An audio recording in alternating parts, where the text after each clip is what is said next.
ہاں ایک پہلو ایسا ہے جس کے حوالے سے حضور کی عظمت ہماری سمجھ میں آئے گی. حضور ایک انسان کی حیثیت سے کیا تھے، ایک باپ کی حیثیت سے آپ کا کیا طرز عمل تھا. ذرا یاد کیجئے، جگر گوشہ رسول حضرت فاطمہ بتول رضی اللہ تعالیٰ عنہ وہ حاضر ہوتی ہیں. ابا جان دیکھیے چکی پیس پیس کر یہ گھٹے پڑ گئے میرے ہاتھ میں، یہ کنویں سے پانی لاتی ہوں، مشکیزیں کہ یہاں پر بندیاں پڑ گئی. حضور اب تو عام لوگوں پر بھی آسانیاں ہیں، لوگوں کے ہاں غلام آ گئے ہیں، کنیزیں آ گئی ہیں، مال و دولت آ گئی ہے، مجھے بھی کوئی غلام کنیز عطا ہو جائے. اور آپ کو معلوم ہے یہ لخت جگر نور چشم محمد کی سب سے پیاری بیٹی صلی اللہ علیہ وسلم، کوئی شک نہیں اس میں، فاطمہ کیا بیتی ہوگی حضور کے قلب پر. لیکن فرمایا کیا بیٹی، یہ دنیا کی چیزیں ہماری لیے نہیں ہیں، میں تمہیں اس سے بہتر شے دیتا ہوں. تسبیح فاطمہ ہر نماز کے بعد 33 مرتبہ سبحان اللہ، 33 مرتبہ الحمدللہ، 33 مرتبہ اللہ اکبر کہہ لیا تھا. لیکن سوچ لیجئے دل پر کیا گزری ہوگی صلی اللہ علیہ وسلم. حضرت عائشہ سے پوچھئے، حضرت خدیجہ سے پوچھئے حضور کیسے شوہر تھے. آپ سے زیادہ خواتین کے حق میں نرم، گھر کے کام کا جھاڑو دے رہے ہیں، کپڑے جو ہیں بوسیدہ انہیں سی رہے، گھر میں بیٹھے ہوئے یہ کام کرتے تھے. بہرحال ایک بات میں آپ سے عرض کروں، آپ انسان کی جس حیثیت کا بھی ذہن میں تصور کریں گے وہ ساری حیثیتیں محمد میں موجود ہیں صلی اللہ علیہ وسلم. محمد حاکم کی حیثیت سے بھی ہے، محمد سب سالار کی حیثیت سے بھی ہے، محمد قاضی القضات بھی ہیں، محمد ہیڈ آف دی اسٹیٹ بھی ہیں، محمد بیویوں والے بھی ہیں، اولاد والے بھی ہیں، محمد 5 وقتہ امام بھی ہیں، جمعے کے خطیب بھی ہیں، مدرس قرآن بھی ہیں، مربی بھی ہیں، مزکی بھی ہیں، اور ہر میدان میں بلند ترین مقام. کوئی ایسی جامع شخصیت ملے گی؟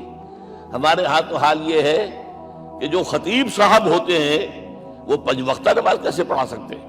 ان کا تو اونچا مقام ہے. 5 وقتہ نماز کے لیے تو علیحدہ چاہیے امام آپ کو، اور وہاں بھی ایک امام سینئر ہوگا وہ عشاء مغرب اور فجر پڑھائے گا، ایک جونیئر ہوگا بیچارہ وہ جو خاموش نماز ہے وہ پڑھائے گا. 5 وقتہ نماز پڑھا رہے ہیں محمد صلی اللہ علیہ وسلم، اور خطیب بھی وہی ہے، مربی بھی وہی ہے، مزکی بھی وہی ہے. ہمارے ہاں جو لوگ تزکیہ نفس کے میدان میں ہیں وہ پھر جماعت کبھی نہیں کراتے، کبھی نہیں دیکھا ہوگا آپ نے کسی صاحب کو کراتے ہوئے. یہ جامعیت جو ہے، جامعیت کبریٰ. میں صرف ایک بات کہا کرتا ہوں، ایک اعتبار سے حضور کا اسوہ نامکمل ہے. آپ مجھے سوء ادب کا مرتکب نہ قرار دے دیں. اسوہ کیا ہے؟ عورت کے لیے اس کی اپنی نسوانی زندگی کے لیے اسوہ آپ میں نہیں ہے. آخر نصف انسانیت ہے، اسے بھی اسوہ چاہیے. یہ ہے جس کی وجہ سے حضور نے شادیاں کی ہیں زیادہ. خواتین کے لیے اسوہ حضور کے ازواج مطہرات ہیں، اور ان میں سب سے بڑھ کر جو بالکل یوں سمجھیے کہ آغاز کے اندر نوجوانی میں آ گئی ہیں حضور کی خدمت میں، نہایت ذہین و فطین. انہوں نے پھر عورت کی زندگی کے لیے حضور کا جو طرز عمل تھا وہ انہوں نے بیان کیا نا.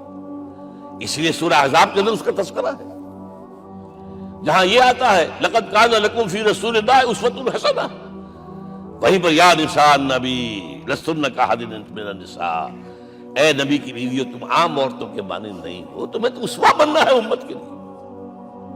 اب اس سے اگلا قدم میں بڑھا رہا ہوں آگے، اور اس کے ساتھ جڑ جائے گی تیسری بات. تیسری بات کیا ہے؟ وَنَصَرُوهُ، اس کی مدد کریں صلی اللہ علیہ وسلم. پہلی بات تو یہ نوٹ کیجئے، حضور انتہائی غیور انسان تھے، انتہائی غیور. یہ کہا جاتا ہے کہ اگر حضور گھوڑے اس میں سوار ہوتے تھے اونٹ پر، اور آپ کا کوڑا نیچے گر گیا تو آپ یہ کسی سے نہیں کہتے تھے کہ ذرا یہ میرا کوڑا مجھے پکڑا دینا، یہ بھی گوارا نہیں تھا. آپ اونٹ بٹھا کر نیچے اتر کر اپنا کوڑا خود اٹھاتے تھے. کسی سے اپنے ذاتی کام کے لیے کوئی مدد مانگنا امکان ہی نہیں. بلکہ ایک واقعہ تو وہ ہے جب بھی میں تذکرہ کرتا ہوں میری آنکھوں میں آنسو آ جاتے ہیں. یہ ہجرت کے وقت کا واقعہ ہے. آپ کو معلوم ہے حضور نے تمام مسلمانوں کو مکے سے جانے کی اجازت دی، چلے جاؤ مدینے، چلے جاؤ مدینے. آپ خود تھے موجود، اس لیے کہ رسول اپنے مقام کو نہیں چھوڑ سکتا وداؤٹ ایکسپریس پرمیشن فرام اللہ سبحانہ و تعالی. اب حضرت ابوبکر پوچھ رہے ہیں حضور اجازت آ گئی؟ نہیں آئی. آ گئی؟ نہیں آئی. دن گزر رہے ہیں.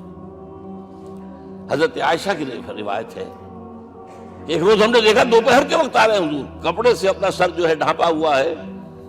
عرب میں دوپہر کے وقت وزٹ کرنا جو ہے یہ ان کے خلاف دستور ہے، ان کی تہذیب کے خلاف ہے. یہ قیلولے کا وقت ہوتا. تو حیران ہوئے. آتے ہی فرمایا ابوبکر ہجرت کی اجازت ہو گئی. اب انتہائی خوشی سے اور بڑی امید میں کہ بڑی شاباش ملے گی حضرت ابوبکر فرماتے عرض کرتے ہیں حضور میں نے 2 اونٹیاں تیار کر رکھی ہیں، خوب کھلا پلا کے انہیں فرما کیا ہوا ہے، یہ ہجرت میں ہمارے کام آئے گی. حضور تھوڑا سا توقع فرماتے ہیں، پھر کہتے ہیں اچھا ٹھیک ہے، ایک میں استعمال کروں گا لیکن میں اس کی قیمت ادا کروں گا. حضرت ابوبکر رو پڑے. حضور مجھ سے یہ مغایرت،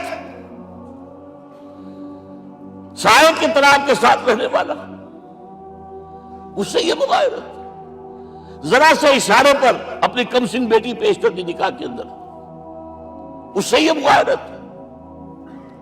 رو پڑے. لیکن حضور کی اپنی خیانت تھی، میں قیمت دوں گا. اب بتائیے مدد کا کے لیے درکار تھی؟ مدد تھی ان کے مشن کے لیے. مشن 2 حصوں میں تھا. اس کو جانیے، آج کچھ علمی باتیں آ رہی ہیں. حضور کے مشن کے 2 حصے، ایک ابتدائی جو تمام انبیاء اور رسول کا تھا، ایک تکمیلی جو صرف محمد کا صلی اللہ علیہ وسلم. ابتدائی کیا ہے؟ اللہ کی طرف دعوت، تبلیغ. جو دعوت قبول کر لیں ان کے لیے بشارت، بشیر کہ تمہارے لیے آخرت میں جنت ہے، نعمتیں ہیں. رد کر دیں ان کے لیے نذیر، خبردار کرنے والے، جہنم کے لیے تیاری کر لو. داعی اللہ، اللہ کی طرف بلانے والے، سراجا منیرا، روشنی کے چراغ. یہ حیثیتیں مشترک ہے تمام انبیاء کرام. تمام انبیاء بشیر بھی تھے، نذیر بھی تھے، داعی بھی تھے، سراج منیر بھی تھے. اگرچہ ان تمام حیثیتوں میں بھی حضور کا سب سے اونچا مقام علیحدہ نمایاں ہے، لیکن حیثیتیں بنیادی طور پر مشترک ہیں. ایک حیثیت تکمیلی، اور وہ کیا ہے؟ اے نبی جو دین آپ کو دیا گیا ہے صرف تبلیغ نہیں، صرف تعلیم نہیں، اس کو قائم کر کے دکھاؤ نظام زندگی کی حیثیت سے.